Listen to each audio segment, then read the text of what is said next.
So I've got a pretty cool video for today. This is my F30 335 XDrive, and I'm going to be installing H&R sport springs and Bilstein B8 struts front and rear, and hopefully this setup will be one of the best street setups slash occasional, fun driving suspension setups for the F30. I'll be addressing one of the main issues with the F30 3 Series as a platform, and that's its poor handling from the factory and excessive body roll. Comparing it to my previous E92 and 3 previous E90s,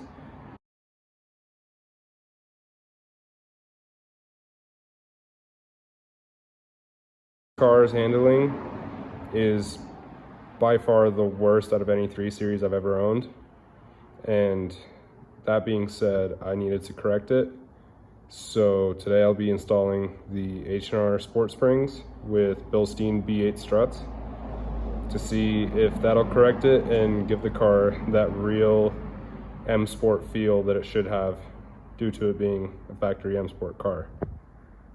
So these are the tools that you will need for the rear struts and shocks.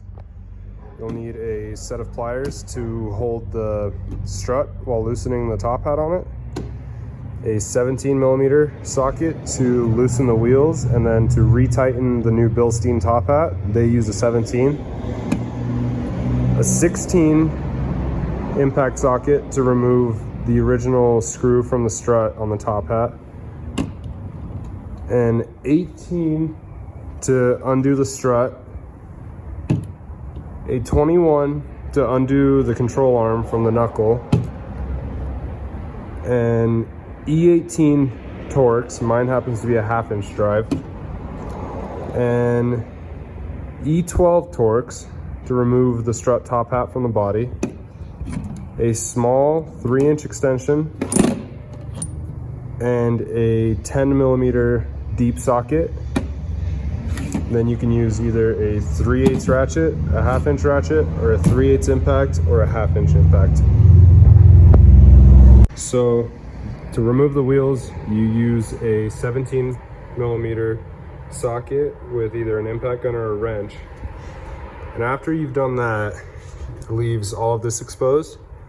And the next step is to go in under here, and where these little diffusers are, you remove the 10mm bolts to remove this diffuser to access the bolts for the strut and the control arm. After removing the 10mm nuts, you're able to remove this diffuser and gain access to the strut bolt and the control arm bolt. As you can see, I already had the H&R springs installed, and the ride quality was absolutely horrible without upgrading the struts. The XDrive struts can't handle the lowering that these provide, and basically they ride on the bump stops and they completely blow themselves out. So I will be upgrading the rear struts, but in the front I will show you how to do the springs as well. The E18 and a 1/2-inch drive on the front head of the bolt, then on the back you use an 18mm impact with either an impact gun or a 1/2-inch ratchet, and then loosen it. After you've removed the bolt for the strut, you take an E12 Torx and a 3-inch extension, and you remove the top half bolts right here. There's 3 of them, 2 in the back and 1 in the front. And they're pretty easy to remove. They don't take a lot of torque.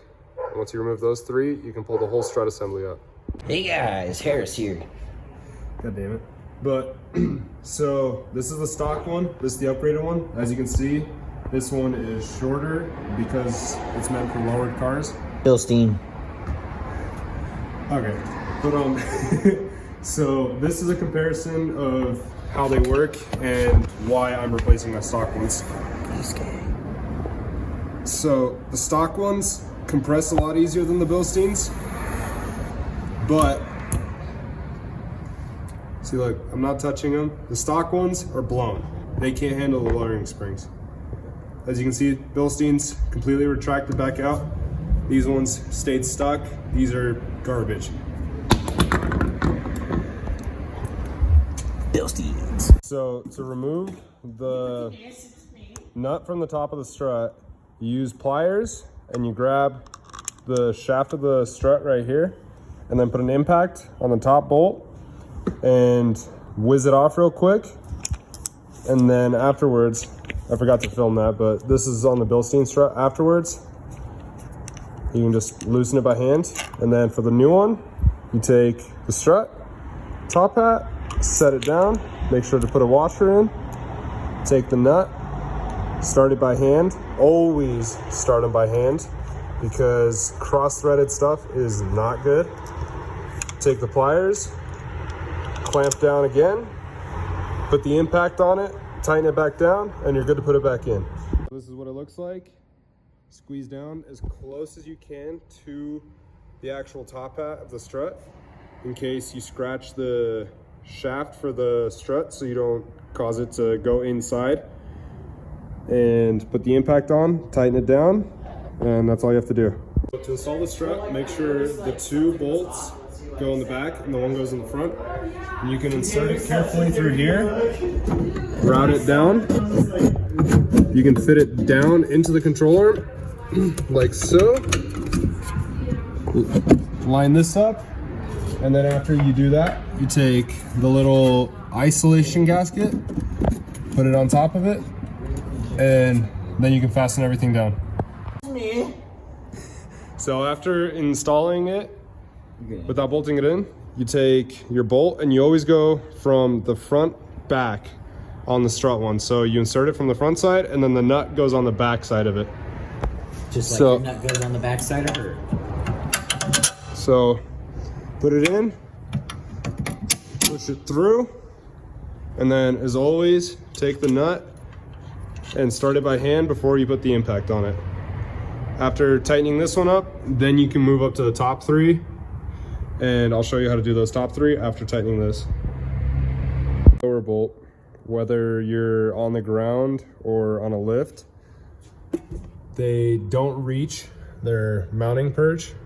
So you have to either take a jack and put it under the control arm to raise it, or you use one of these little exhaust jacks and jack it up until this plate or the top hat touches the mounting holes for the body, and then you can tighten them down. So what I like to do is just before the top hat can make contact with the body, I'll start threading these in by hand because you can see there's a little bit of movement and it's easier to line up. So I'll thread these in by hand and then compress the strut or lift the control arm in all the way until the strut can make contact. So I have that. So now I'll raise this so the top hat makes contact with the body, and then I'll tighten these down with my impact gun. And then that should be it for the rear. Top hat, now that the top hat is tight, take your 10 mil and put your little diffuser pieces on for the control arm, reinstall your wheel, and you're done with the rear. Here, you can see that the Bilstein is about 2 to 3 centimeters shorter on the bottom. And then overall, the mounting point is a little higher, but you can see right here that the body itself sits lower, which increases its stroke. And the thickness of this one is almost triple the thickness of the stock one. And the biggest issue on XDrive cars, especially when they're put on lowering springs, is on stock struts, they ride like crap. They ride horribly, and this is why. This is a stock 3 Series strut from an XDrive car, and to show you just how bad this strut is, I can take it with one finger and fully compress it and extract it. If that doesn't show how bad this strut is, I don't know what will. One finger, I can completely compress it. Meanwhile, the Bilstein I'd have to put all my weight into it, and it was loose, and then it tightens up about halfway, and then the last half is really stiff to compress. And as you can see, it expands back out really quickly. This, I believe, is because the first half of the travel is smooth, and then the second half of the travel is stiff, which means it's like a progressive strut, so it gets stiffer as there's more load applied, which overall will improve handling and shock absorption, especially on lowering springs. These are the tools you will need for the front struts. You will need a pry bar, 13mm socket, a expander. This is a homemade one that I made. Just took a Torx bit and grinded the sides down. This is to expand the knuckle to be able to remove the strut. A 18mm impact socket, a 16mm impact socket, a 17mm impact socket to remove the wheels. These are to remove the main bolt that holds the strut in. And then you will need an E18 E-Torx to remove the chassis stabilization bar that goes to the top of the strut. And then you'll use the 16 to remove the sway bar end link from the control arm. A 3/8 ratchet, a 1/2 inch ratchet, or a 3/8 impact and a 1/2 inch impact. And then of course spring compressors to compress the springs to remove the strut. Okay, so now that you have the wheel off, what you want to do is grab the caliper and you can freely turn the wheel. So if you're doing it on the left side, turn the wheel all the way to the right. If you're doing it on the right side, turn the wheel all the way to the left. The reason for doing this is so you can disconnect these from their little brackets. This is the brake wear sensor, and then this is your ABS wheel speed sensor. You go take these two off. There's a little pull tab right here on the front side. If you can see it, you open this little box up right here, and inside the box, you can disconnect your brake pad wear sensor. So you just squeeze the clip, pull it apart. Now this is over here.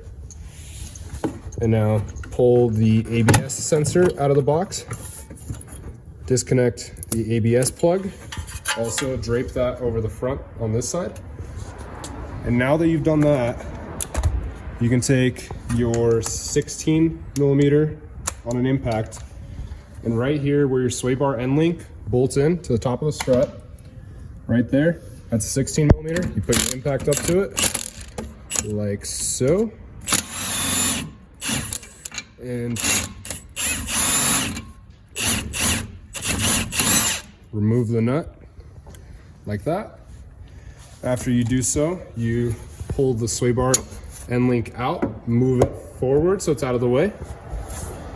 And now you take the 16mm that you already have, and on the back side towards the door, this main bolt right here, that's a 16mm nut on the back side facing the door.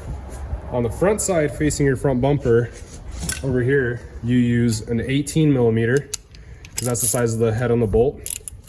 You set your ratchet on the head of the bolt right here, on the 18.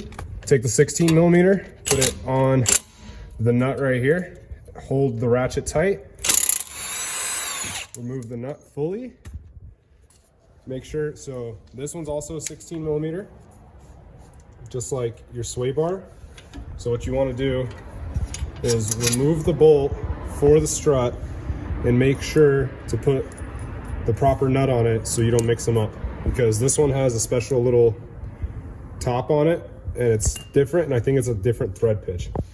Now that you've done that, you take this bracket and just shimmy it loose. This bracket goes in between the knuckle where it clamps, and it also goes on the outside. So you remove that. Once you've removed that, you take your little expander tool. This is my homemade one. You take it, and right here where the eyelet is for the bolt, you take that and you shove it into there somewhat firmly, and then what I like to do is tap it in a bit more, And then you don't do any sort of full rotation on this. This is you do like a quarter turn on it just to expand. So got it to start expanding. And there we go. I felt it lock into place.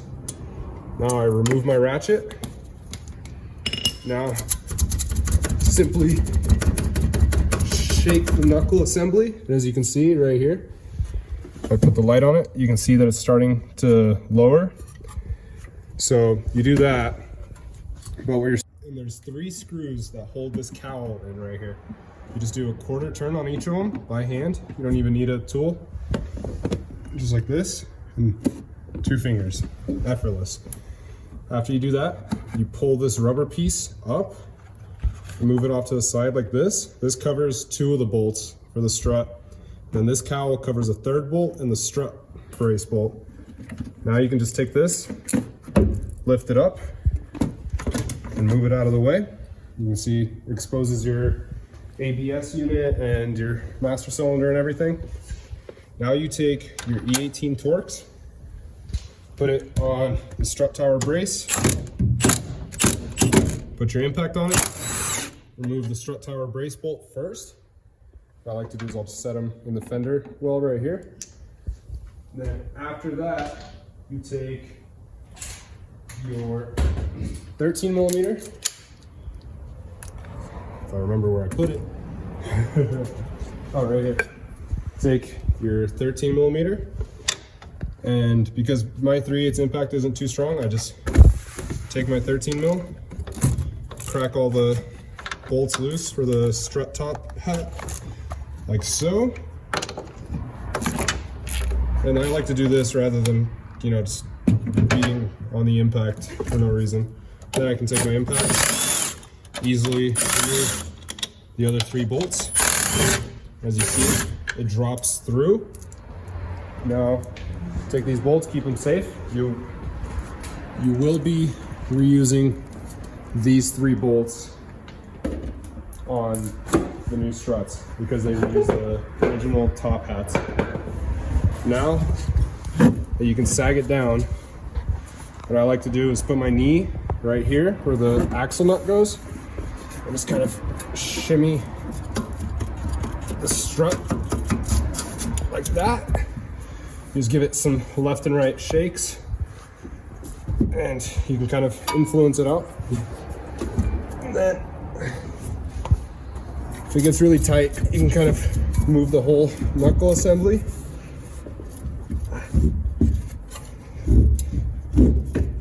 Here, Phil, you're gonna have to film and stand on this for me. Perfect. All right. Same way as last time? Yeah. So what helps is you get a friend to step on the brake rotor for you. And then you can just keep wiggling the strut and lifting. And this one's almost out, like that. There you go. And so once you get the strut all the way through, all you do is you pull this knuckle out away from the car. And you can simply pull the strut out. And the reason why I disconnected the wheel speed sensor, the brake pad wear sensor, is because moving this, it could tear these out. And then this is that tool that I was talking about, the expander. As you can see, it takes this clamp that holds a strut and expands it right there where it's split to help the strut come out. So now that you have the strut out, you take an 18 millimeter on an impact, put it on the end. Because I have lowering springs on, it doesn't kick. But if you have the stock springs on, what you would do is take spring compressor, place it here, like that, and there like that, and tighten it down to hold the spring in place so the top hat doesn't shoot off. But because I already have lowering springs, and these are stock struts designed to sit higher, they just unbolt, they don't really kick. So you remove this, and see, it spins. So when it starts spinning freely, you grab it right on the shaft with the pliers, and then you can just just easily put the impact on. Sometimes you have to adjust it a little bit better. So I'm gonna do that right here. And I'll put the handle right here on the ground, and I'll put my arm on it to support basically all my weight on it to create more pressure. And boom, it's off. See, this one didn't kick because it is the stock strut on lowering springs, so it doesn't really have a lot of preload on them. And now when you remove them, you remove the spring, and you make sure to remove this rubber boot off the bottom, because this is a noise isolator and it has to go on there. So now that you have everything removed, you take the stock bottom rubber isolator. As you can see, there's a little nipple on it right here. That nipple lines up with this hole. So there is a specific way to put these on. You basically put the nipple through that hole right here, like so, and then you slowly go around and see right here. Basically take this, pull it through, press it down, just keep doing that the whole way around. You'll see right here on the end, it should line up. And it gets a little gap right there sometimes in the end, so you have to squeeze a little tighter, but usually once you have the spring in there and put some load on it, it'll just settle. And then with the H&R springs, what I like to do usually is I make sure that the part that says H&R sits vertically, because if you accidentally, flip the spring, it might cause differences in how the car behaves. So what you do is you take this part right here and you take this part of the rubber isolator, and when you set it down so this end touches this lip, like so. And then I like to press it down a little bit, make sure the rubber isolator kind of hugs the spring. Then I will remove the top hat, bolt, and washer. And so the way these work is, this is a big rubber isolator. That rubber isolator sits on the inside of the strut right here. And then this is a little step right here where it's thinner. That step right here goes through this center hole. And then the threaded part itself actually goes through this hole. And on the top as well, there's a little groove cut out that you can see. So it's shaped. So what I like to do is I'll just take the edge of my finger, because you can't really see. I'll take the edge of my finger and I'll spin this around until I feel it line up. Is it lined up? Yep. Okay. Then I'll take the top hat section right here, line it up, put the washer through there, and then usually you have to use a spring compressor, but because of the way the Bilsteins and the H&R works, you can basically take a hand and your knee, press it down a little bit, oops, and just get the nut started by hand, like so. And it's pretty much assembled. Now you take the 19 millimeter socket, put it on top of the strut. And what I've noticed with the Bilsteins is that rubber isolator that sits underneath right here holds it in place really well. So what you can do is just take it, tighten it down with the impact, and it's ready for reinstallation. So before reinstalling, there's an alignment dowel right here. It's basically just a little nipple on both sides. And then there's the strut brace bolt. So what you do is you make sure to shove that up into the proper position, like so. And then down here, while you're installing it, see how it's not really lining up? What you do now is that now that you have this shoved up pretty much as high as it'll go, like that, see? Pretty much lines up. And then you can press down on the knuckle slightly and push it inward. As you push it inward, it'll kind of self-align like so. And see, usually it'll fall through. And then Phil, if you will film the back of it right here where my finger's pointing, there's a little alignment pin right here. This alignment pin has to go through this gap. So you turn the strut, as you can see, it's on the alignment pin for me now. And it'll drop right through. That pin will hit its height position that it has to be at. That pin is very important. That's what controls where it actually clamps the strut to the knuckle. If you don't have that lined up properly, the height will be off side to side. And you'll risk chances of the bottom of your strut right here rubbing through your axle or your axle boot right here. But now that I have that installed, I can basically redo the process in reverse of removing it, and it's done.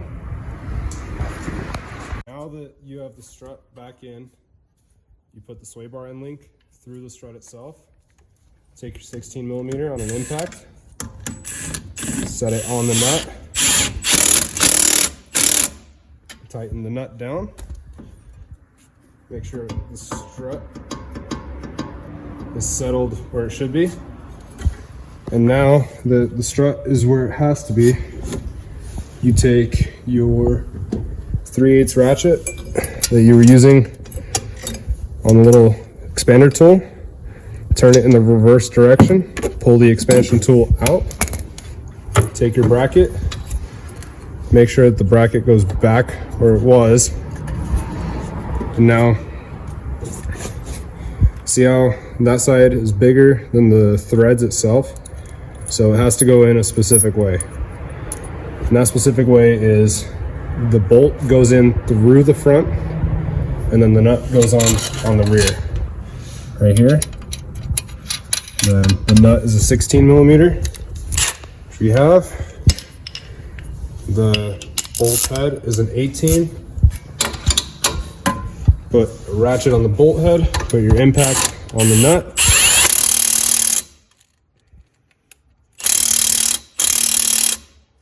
Tighten it down. Now you reclip your brake pad wear sensor to this and then reconnect it where it should be.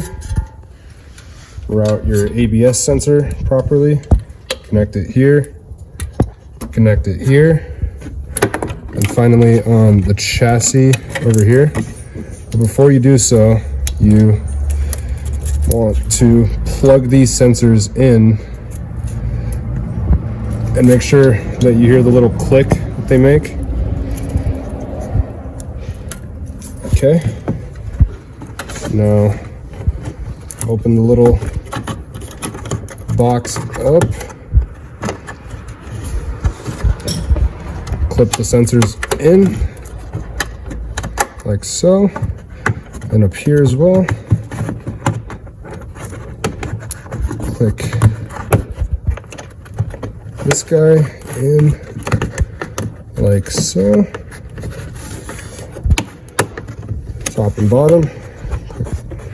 Click this one in. Now you can close this box.